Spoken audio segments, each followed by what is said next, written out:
নেতা উপরে হায়ের পক্ষে অবস্থান নেয়, কিন্তু কর্মীরা গোপনে ন্যায়ের পক্ষে অবস্থান নিচ্ছে। লন্ডন থেকে এসেছে তো 10 টাকার চালের জায়গায় আধুনিক কার্ডের ব্যবস্থা করেছে। ওই যে আই হ্যাভ আ প্ল্যান গুপ্তর মতো দেশে আসবেন আর লন্ডনে দৌড়াবেন। দুনিয়ার সব ঢাকাতে আকাম কুকাম করে বেড়ায়, সন্ত্রাসী কাজ করে বেড়ায়, বেয়াদব একটা ইশরাক। মির্জা আব্বাসে যদি আসনে না দাঁড়ায় তো আমি তারপরও হলে ওনার এগুলা নিয়ে বলতাম। উনি তো ঢাকার একটা গ্যাংস্টার।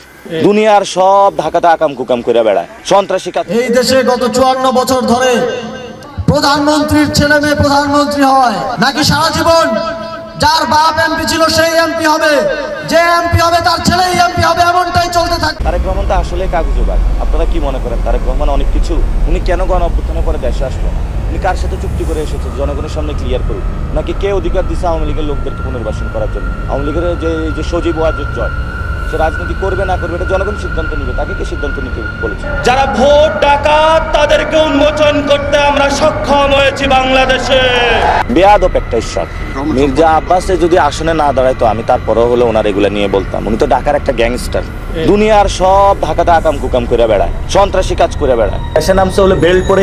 যেই বন্ধের উপরে আক্রমণ করা হয়েছে, পেটে লাথি মারা হয়েছে, বোরকা ধরে টান দেওয়া হয়েছে, গুলিবিদ্ধ করা হয়েছে, পা ভাঙা হয়েছে, প্রত্যেকটির হিসাব কড়ায় গন্ডায় আমরা ইঞ্জিনিয়ার তারেক রহমান থেকে বাংলাদেশে বুঝে নেব ইনশাআল্লাহ।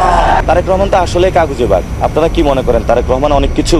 উনি কেন গণ অভ্যুত্থানের পরে দেশে আসলো না? উনি কার সাথে চুক্তি করে এসেছে জনগণের সামনে ক্লিয়ার করুক। ওনাকে কে অধিকার দিচ্ছে আওয়ামী লীগের লোকদেরকে পুনর্বাসন করার জন্য? আওয়ামী লীগের যে সজীব ওয়াজেদ জয়, সে রাজনীতি করবে না করবে এটা জনগণ সিদ্ধান্ত নেবে। তাকে কে সিদ্ধান্ত নিতে বলেছে?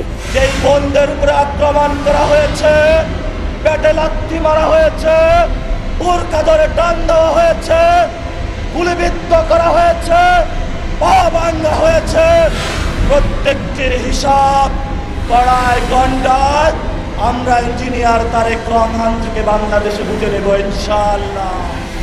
ভয় নাই, এই জীবন বোনাস জীবন, লড়াই গণতন্ত্রের রক্ষার লড়াই।